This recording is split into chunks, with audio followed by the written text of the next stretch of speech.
நீங்கள் என் ப்ரொஃபைலில் போய் தேடி பார்த்தீங்கன்னா, நான் இத்தனை வருஷமாக வீடியோ போட்டுட்டு இவ்வளோ வீடியோ போட்டோம். என் கூட யாருமே சேர மாட்டாங்க. மக்கள் வியூவர்ஸ்லாம் இணையவும் மாட்டாங்க. அதுக்கு மெயின் என்ன காரணம்னா, நான் இந்த உலகத்தில் 600 கோடிக்கு மேலே மக்கள் இருக்காங்கன்னா, அதில் 600 பேர் ஃபேமஸானவங்க இருக்காங்க. அது கடவுளாக இருக்கலாம், விளையாட்டு வீரர்களாக இருக்கலாம், அரசியல்வாதியாக இருக்கலாம், நடிகர்களாக இருக்கலாம். இவங்க எல்லோருமே ஒரு ஃபேமஸானவங்க. இவங்க பின்னாடி ஒரு 10 லட்சம் பேர் இருந்தால் கூட அவங்கள பற்றி பேசினா அதுலேருந்து 1 லட்சம் பேர் வந்தால் கூட என்ன தெரியுவேன். இவங்களை பற்றி பேசுகிறாங்கன்னா அவங்க அந்த 1 லட்சம் பேராவது என் பின்னாடி வருவாங்க. ஆனால் நான் மொத்த மக்கள், அதாவது இதுக்கு முன்னாடி வந்துட்டு போனவங்க, இதுக்கப்புறம் வர்றவங்க, இப்போ இருக்கிறவங்க அனைத்துக்கும் ஒரு அடிப்படை பேசிக். அவங்கள பற்றி நான் பேசுகிறேன்னா அது எப்படி நான் கனெக்ட் ஆவேன், எப்படி உங்ககிட்ட சேருவேன்? இப்போ உதாரணத்துக்கு நான் உங்களுக்கு புரிய வைக்கிறதுக்கு தான் அந்த விஷயம் நான் சொல்கிறேன். இந்த கலிப்பா டவர் இருக்குல்ல, இது பாருங்க, இது கலிப்பா டவர். இதை பற்றி பெருமையை பேசலாம், ஃபுல்லாக பேசலாம், இது எப்படி கட்டினாங்கன்னு.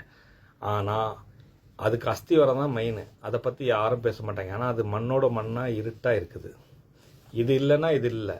ஆனால் இதை அழிச்சிடலாம், ஆனால் இது அலையாது.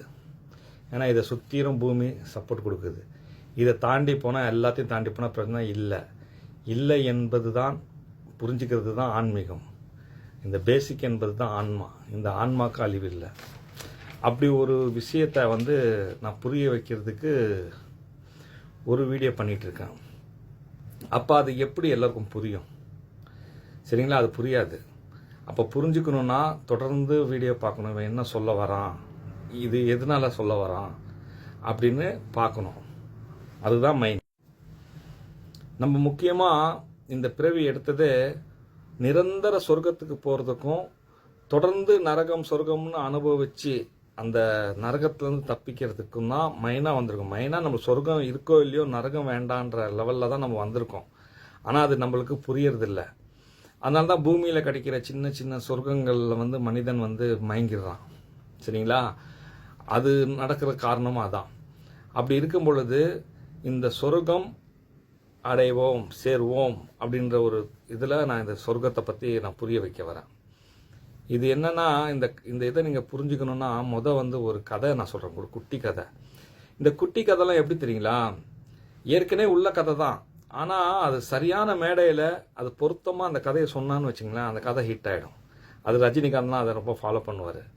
அந்த நான் சொல்லக்கூடிய இந்த குட்டி கதையும் ஒரு எல்லாத்துக்கும் பொருந்தும். சம்டைம் மனிதன் கூட இந்த காரியத்தை செஞ்சிடறான். அந்த குரங்கு போல் ஒரு குரங்கு கதை தான் இது. அப்போ இது உண்மை கதையும் கூட. இப்போ குரங்கை பிடிக்கிற கதை நீங்கள் கேட்டிருப்பீங்க. சரி, கேட்டுங்க இன்னொரு தடவை. குரங்கை பிடிக்கிறதுக்கு என்ன பண்ணுவாங்கன்னா, ஒரு பெரிய பானை செஞ்சு ஒரே ஒரு கை போடுற மாதிரி மட்டும் பண்ணி ஓட்ட வச்சு அது வச்சுருவாங்க, பாரமான ஒரு பானை. அப்போ அதில் பலகாரம்லாம் போட்டுருவாங்க. அப்போ குரங்கு வர்ற இடம் பார்த்து, அப்போ அந்த பலகாரத்தை எடுக்க குரங்கு கையை விடும் போது எல்லாம் எடுத்துரும், முறுக்கு என்னென்னவோ எடுத்துரும். எடுத்ததுக்கப்புறமா கையை இழுக்கும் வராது. ஆனால் இது இப்போ இந்த பலகாரத்தை விட்டுட்டா கையை எடுத்துடலாம். ஆனால் குரங்குக்கு அந்த பொருளை விட தெரியாது. சம்டைம் மனிதர்கள் இப்படி பண்ணுவாங்க. ஏன்னா விட்டு கொடுத்து வாழ்கிறது தான் வாழ்க்கை. அதை முக்கியமாக குடும்பத்தில் நிறைய பிரச்சனை நடக்கிறதே இந்த குரங்கு மாதிரி விடாப்பிடியாக பிடிச்சிக்கிறது, விட்டு கொடுக்காம. அந்த குரங்குக்கு பானையை உடைக்க பார்க்கும், இழுக்க பார்க்கும், ஓட பார்க்கும், பானையை தூக்கிட்டு போக பார்க்கும். ஆனால் அது மட்டும் தோணாது அதை விடுறதுக்கு. அதையும் மீறி அந்த குரங்குலேருந்து மனிதன் 6வது அறிவுன்னு சொல்கிறாங்கல்ல. நான் 10 அறிவுன்னு சொல்கிறது வேற. பகுத்தறிவில் மனிதன் டெவலப் ஆயிருக்கான். அதாவது அறிந்து அறிவை அறிவோம் அப்படின்ற மாதிரி. ஸோ அந்த குரங்கு கதை நம்மளுக்கு சொல்லுறது, வாழ்க்கையிலையும் ஒரு பாடம் சொல்லுது. அதே நேரத்தில் அந்த குரங்கு இன்னொரு செய்தியும் சொல்லுது நமக்கு. என்ன செய்தினா, அந்த குரங்கு விரலை கையை விட்டுச்சுல, எடுத்துச்சுல, அதுதான் சொர்க்கம். அந்த ஒரு வழி தான். மற்றது அது குரங்கு விட்டு வெளியில் வந்தால் டோட்டல் எல்லாமே நரகம் தான். அனிமல்ஸ்க்கு, எல்லா உயிர்களுக்கும் முதல் சொர்க்கமே சாப்பாடு தான். மனிதனுக்கும் சாப்பாடு தான் சொர்க்கம். ஆனால் அந்த சாப்பாடை மீறி இன்னொன்று இருக்கு, இது இல்லை அப்படின்னு தாண்டி மனிதன் யோசிச்சது தான் ஆன்மீகம். 6வது அந்த இது வச்சுங்க. சரிங்களா? அப்போ அந்த சொர்க்கத்தை பிடிச்சிட்டா அது உடம்பு பிடியாக பிடிச்சிக்கணும். அதுக்கப்புறம் நம்மளுக்கு என்ன நடந்தாலும் சரி, பானை உடைஞ்சாலும் சரி, நம்ம செத்தாலும் சரி, எது ஆனாலும் சரி, அந்த சொர்க்கத்தை பிடிக்கிறது தான் குரங்கு கற்றுக் கொடுக்குது. இதுதான் அந்த குரங்கு கதையிலேருந்து முக்கியமாக கற்றுக்க வேண்டிய நம்ம பாடம். அப்போ இந்த சொர்க்கத்தில் போகிறது நீ எப்படி சொல்கிற, அப்படி நாங்கள் எப்படி நம்புறது, பார்க்காதது ஒன்று அப்படிலாம் நீங்கள் நினைக்காதீங்க. சரிங்களா? இன்னைக்கு எந்த அறிவும் நான் கேட்டு கிடைக்கிறதில்ல, உங்களுக்கும் நீங்கள் கேட்டு கிடைச்சதில்லை. சரிங்களா? அது உங்களுக்கு கொடுக்கப்படுற கிஃப்ட்டு.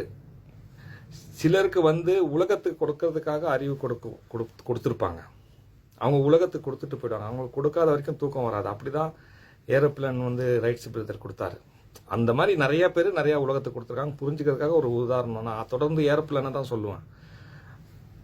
அந்த மாதிரி ஒவ்வொருத்தவங்களும் ஒரு அறிவு கொடுக்குறாங்க இந்த உலகத்துக்கு. அதை நீங்கள் ஈஸியாக கடந்து போகாதீங்க. இப்போ கிருஷ்ணர் என்ன சொன்னார், கையில் என்ன கொண்டு வந்தாய் கொண்டு செல்வதற்கு, ஏன் அழுகிறாய், இன்று உன் கையில் நாளைக்கு மற்றவன் கையில், அப்படி அவர் சொன்னார். ஆனால் அவர் அறிவை கொடுத்துட்டு தான் போனார். அதனால தான் இன்றைக்கும் அவரை பேசுகிறோம். நான் என்ன சொல்ல வரேன்னா, கையில் எதுவும் கொண்டு வரலன்னு இல்லை, நம்ம அறிவை கொண்டு வந்தோம் கொடுத்து செல்வதற்கு. இப்போ எனக்கு கொண்டு வந்த அறிவை நான் கொடுக்குறேன், நீங்கள் அதை யோசிங்க. சரிங்களா? அப்போ சொர்க்கம் என்பது நம்ம நரகம் சொர்க்கம் அனுபவிச்சு மனித பிறவி எடுத்ததே ஒரு சொர்க்கத்திலேருந்து தான் வந்திருக்கோம். ஆக்சுவலி தாய் வயிற்றுல இருந்தது ஒரு சொர்க்கம். நல்லா புரிஞ்சுங்க, தாய் வயிற்றுல நம்ம இருந்தது ஒரு சொர்க்கம். அந்த சொர்க்கத்துக்கு கூட நம்ம ஈஸியாக போனதில்லை. சரிங்களா? தந்தை வயிற்றுல இருந்தது நரகம் கலந்த சொர்க்கம். தந்தை வயிற்றுலேருந்து நரகம் கலந்த சொர்க்கம். அந்த தந்தை வயிற்றுலேருந்து தாய் வயிற்றுக்கு போன பிறகு தான் நம்ம நிறந்த சொர்க்கம் அடைஞ்சோம். அந்த தந்தை வயிற்றுல கூட நம்ம ஒரு போராட்டம் பண்ணணும், ஆன்மீக போராட்டம். அந்த ஆன்மீக போராட்டம் எப்படின்னா, உதாரணத்துக்கு இது வச்சுங்க, திருசூலம், அப்பா அம்மா இல்லை என்னும் இறைவன். சரிங்களா? இவனுன்ட்டு நம்ம அந்த ஆன்மீக போராட்டத்தில் இந்த ஆயுதத்தை வேல் வாங்கி நம்ம வேலால் குத்தி தான் தாய் வயிற்றில் அந்த கர்ப்பப்பைக்குள்ளே அந்த கருமுட்டைக்குள்ளே போகிறோம். சரிங்களா? எல்லா உயிரணுக்களும் வெற்றி அடையாது. அதில் எது வீரனோ அந்த ஆதாரம் அது அர்த்தம் அதான். ஆனால் இந்த உலகத்தில் வந்ததும் நம்மளுக்கு புதுசாக மதங்கள் கற்பிக்கப்படுது, அது முஸ்லீம் கிறிஸ்டின் அப்படின்னு. ஆனால் முஸ்லீம்களுக்கு இறுதி வாய்ப்புன்னு நான் சொல்கிறது எதுக்குன்னா, அவங்களுக்கு தெளிவாக இப்படி போனால் சொர்க்கம், இப்படி போனால் நரகம் அப்படின்னு தெளிவாக சொல்லப்பட்டு விட்டது. இப்போ அவங்க கையில் ஆயுதம் கிடையாது. அவங்க மறுசுழற்சி முறையில் திரும்பவும் மனிதனாக பிறக்கிறதுக்கு அவங்ககிட்ட ஆயுதம் கிடையாது. மற்றவங்களுக்கெல்லாம் அந்த நம்பிக்கை இருக்கிறதுனால அவங்க அந்த ஆயுதத்தை வாங்கிடுவாங்க. சரிங்களா? அந்த மாதிரி ஒரு விஷயம் தந்தை வயிற்றுல ஒரு போராட்டம் நடக்குது. ஆனால் அதுலேருந்து ஜெயிச்சு தாய் வயிற்றுல போயிட்டு ஒரு சொர்க்கத்தில் போய் இருக்கிறாங்க. மறுபடியும் அது நிலையானது இல்லைல்ல, அது ஒரு சாம்பிள் தான். நீங்கள் இந்த உலகத்தில் அந்த சொர்க்கத்தை பார்க்குறீங்க. நம்ம இந்த இடத்துல இருந்தோம், எவ்வளோ நிம்மதியாக இருந்தோம், இப்போ இவ்வளோ கொடுமைகள் இருக்குது, அன்னை மடியில் நிம்மதின்னு சொல்கிற மாதிரி எவ்வளோ நிம்மதியாக இருந்தோம் அப்படின்ற மாதிரி உங்களுக்கு தோணுதில்ல. அந்த மாதிரி நீங்கள் உணரணும். இதுக்கப்புறம் ஒரு சொர்க்கம் இருக்கும். இப்போ நம்ம தந்தை வயிற்றுல இருக்கிற மாதிரி ஒரு போராட்டத்தில் இருக்கிறோம். ஏற்கனவே அந்த அந்த அனுபவம் நமக்கு இருக்கு. அதை நீங்கள் புரிஞ்சுக்கணும். சரிங்களா? அதை புரிஞ்சுக்கிட்டாதான் இதையும் புரிஞ்சிக்க முடியும். ஆனால் நான் இதெல்லாம் எப்படி சொல்கிறேன் அப்படின்னா, எப்படி சொல்ல முடியும்? நான் சாதாரண ஆள், எனக்கு பேசக்கூட தெரியாது. எனக்கு ரொம்ப வருத்தமாக இருக்குது. எவ்வளோ பேச்சாளர்களை பார்க்கும் பொழுது நம்மளுக்கு இந்த திறமை இல்லையே இதை மாதிரி பேசுறதுக்கு. எத்தனையோ கிராஃபிக்ஸ் பண்ணி அதெல்லாம் எனக்கு தெரியாது. இருந்தாலும் நான் பேசுகிறேன். சயின்ஸு எவ்வளோ பேசிட்டேன், சயின்ஸ் எவ்வளோ சொல்லிட்டேன். நான் என் வீடியோ ஃபுல்லாக நீங்கள் செக் பண்ணால் தெரியும். ஆனால் இதெல்லாம் எப்படி நான் சொல்கிறேன்? நான் எல்லாத்தையும் பார்த்துட்டேன், எல்லாத்தையும் காமிச்சிட்டாங்க எனக்கு. ஏன்னா நான் தொடர்ந்து சொல்கிறேன், நான் பிடிஎன் தலைப்பில் போட்டிருப்பேன். இந்த இந்த பிரபஞ்சத்தில் நடக்கிற அனைத்து விஷயங்களும் ஒளியில் பயணம் செய்யுது. நடக்கிற விஷயங்கள் அனைத்தும் ஒளியில் பயணம் பண்ணிக்கிட்டே இருக்குது. அதை பதிவு பண்ணுறது மற்றதால் இப்போ காற்று இருக்குன்னா காற்று நம்ம டயர் டியூப்பில் ரொப்புற மாதிரி இந்த ஒளி பதிவு ஆகிறதுனால தான் இந்த வீடியோவில் மொபைல்லலாம் பதிவாகுது. நடக்கிற விஷயங்கள் எல்லாம் பதிவாயிட்டு இருக்கு. அப்போ அந்த பதிவான விஷயங்கள் என்னுடைய அறிவில் நுழையுது, காட்டுது. வச்சிங்களா? அதை வச்சு தான் நான் சொல்கிறேன். நான் பார்த்துட்டதுனால தான் சொல்கிறேன். ஆனால் புரிய வைக்கிறதுக்கு தான் பல உதாரணங்கள் உங்களுக்கு சொல்ல வேண்டியிருக்குது.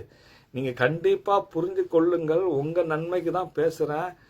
நீங்கள் தயவு செஞ்சு புரிஞ்சுங்க. நான் என்ன சொல்கிறேன்னு தெரில.